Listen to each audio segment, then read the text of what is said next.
Welcome to Next Week Now. My name is Davis Grant. I'm sure you've seen me here at this show before, but I'm here to tell you that this show is now better than ever, thanks to me. That's right, I was the sole mastermind behind the war against KVR News, and I did it to weed out the weaklings infecting Next Week Now. Ethan, Austin, Logan, they're all dead. They're corrupting the American youth for too long. Now, instead of the squid, we worship the one true God, Ronald Reagan. Now let's get into my nominations for the week. Well, everyone, another exciting school year is starting everywhere for high school boys and high school girls, who I will introduce myself to the second they turn 18. But it's not just going to be thrilling for students and myself. The head of the Food and Drug Administration has decided to crack down on Juul pods and vaping, citing an epidemic of addiction among teenagers. This sounded pretty sketchy to me.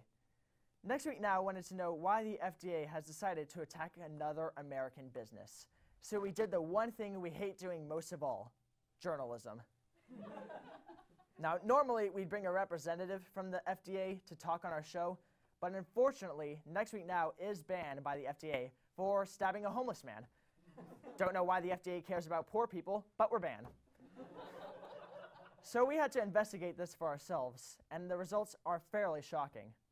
Well, most major news companies reported that nicotine addiction among teenagers is the reason the FDA is attacking Juul. The real reason is far more intriguing. E-cigs look dumb, while regular cigarettes look cool.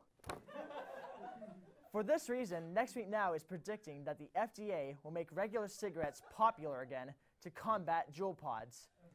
Now, you might be thinking, Davis, the FDA doesn't want teens to be addicted to anything. Or, Davis, what do you know anything about looking cool? Now, first things first, I won the 4-H Gold Star Award, so I think I know it's cool. Second, the FDA isn't looking to stop nicotine addiction. They just don't want the next generation of red-blooded Americans to look like a bunch of pansies. I mean, think about it. Smoking cigarettes makes you look cool, and sexy, like James Dean or Frank Sinatra. These teens smoking robotic penises don't look sexy at all. The FDA is making sure our generation of children are sexy. What's more American than that? Now, we go on to how the FDA will make regular cigarettes popular again. The main reason teens don't smoke cigarettes anymore is because old people smoke them. Teens don't want to do what old people are doing. They want to set their own trends. For this reason, the FDA is going to enforce that anyone over the age of 45 will have to start smoking e-cigs every day. Once teens start seeing the elderly smoke these android phalluses, they will stop immediately. But we have to make sure the teens in America sees. So every day, the FDA will require at 10 a.m. for every adult to walk into a high school unannounced and do some sick vape tricks, including smoke rings and smoke 401ks right in their face. Soon, every teen will want to stop vaping, as long as the secondhand smoke doesn't kill them. While this is a good way to stop teens from juuling, the FDA will still need to make regular cigarettes popular again. How will they do this? The answer is actually right under our noses. Literally, the FDA will dig up every single deceased Marlboro man and start making new ad campaigns, but this time for Snapchat. Now, to make sure Marlboro doesn't gain a monopoly, our wise government will insert Camel and Newport cigarettes into popular children's media, including SpongeBob, Steven Universe, and Paw Patrol, to make sure our toddlers get a head start on real nicotine.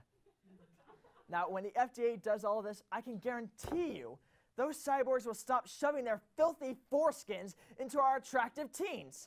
And our true patriots of America will instead put our fat, girthy cigarettes in their mouths instead. Thank you. Now, moving on, let's talk about something I hate more than vapes: unchecked socialism.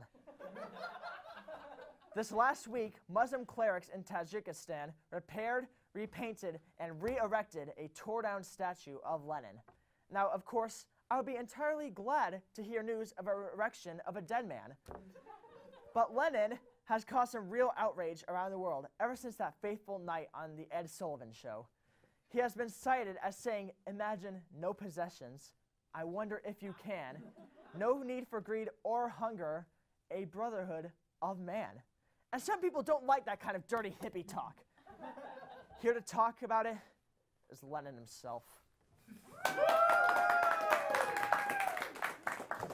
Welcome, John. It's nice to have you on the show. Damn it, not again. Oh? Every time I come on a show, all anyone asks is, what was it like being in the Beatles? What was it like working with Paul McCartney? What was it like jerking off with Paul McCartney? I'm so sorry. Hey, wait a minute. You're not a filthy hippie. You're a filthy communist.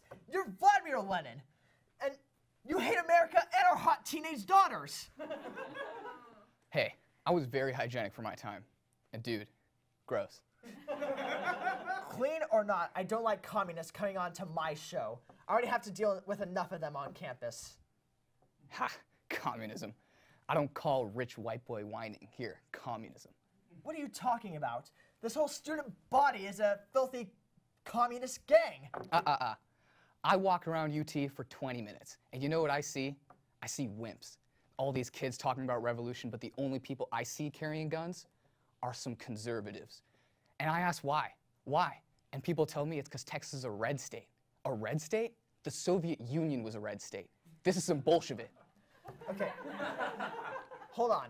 What about those dangerous Antifa kids? Oh yes, Antifa, short for anti-fascist. Tell me, how many fascists have these Antifa actually cut open and let their intestines bleed out in the cold winter hellscape of Leningrad? What? That's what I thought. You know who did kill a whole lot of fascists? The Soviet mother-cucking Union. That's right, you Nazi cuckholes. I'm back, and I'm pissed.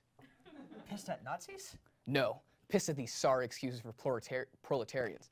I'm going to round up all the communists on campus. We're going to take down the biggest czar of them all, Fenves. Fenves? Yeah, that fascist, capitalist, every kind of ist. Fat cat sitting on his burnt orange throne in the ivory tower. You mean the tower? Yeah, that one. You know what? Fenves is a liberal cuck, so good luck to you.